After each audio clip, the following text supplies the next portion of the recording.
तानाजी सावंतांची देवेंद्र फडणवीसांसोबत भेट झालेली नाही आहे। बैठक सुरू असल्यामुळे तानाजी सावंत 3 मिनिटात बाहेर आलेत। उद्या विधान भवनात बैठक होण्याची शक्यता आहे। भेट न घेताच तानाजी सावंत परतल्यामुळे चर्चांना उधाण आलेलं आहे। आरोग्य खात्याच्या कामांना चाप बसल्यानंतर तानाजी सावंत मुख्यमंत्र्यांच्या भेटीसाठी सागर बंगल्यावर आलेले होते।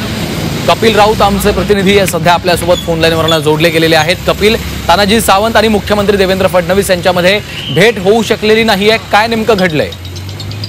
नक्कीच आपण पार्श्वभूमी पाहिली तर तानाजी सावंत यांनी जे काही ऑर्डर्स काढल्या होत्या किंवा आरोग्य विभागातले काही टेंडर्स असतील किंवा काही कामं काढली होती, त्या कामावरती कुठेतरी चाप बसवलेला आहे। देवेंद्र फडणवीस यांनी काही चौकशी किंवा काही कामं थांबवलेली आहेत आणि ह्या संदर्भातच आज तानाजी सावंत विधान भवनातही आले होते आणि आता ते सागर बंगल्यावरही पोहोचले होते। परंतु 3 मिनिटातच ते बाहेर पडलेले आहेत, कारण की आता जी बैठक सुरू आहे, भाजपा जे मंत्री आहेत, भाजपाचे जे आमदार आहेत, त्यांची एक महत्वपूर्ण बैठक आता सुरू आहे आणि त्यानंतर स्नेहभोजन आहे। त्यामुळे त्यांना भेट जी आहे देवेंद्र फडणवीस यांनी नाकारलेली आहे।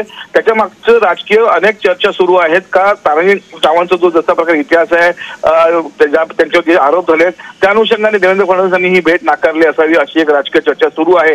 आता ही भेट उद्या होऊ शकते अधिवेशनामध्ये विधान भवनामध्ये कदाचित तानाजी सावंत निश्चितच। त्यामुळे कपिल, उद्या आता भेट होणार का हे पाहणं महत्त्वाचं आहे। धन्यवाद सविस्तर माहितीसाठी।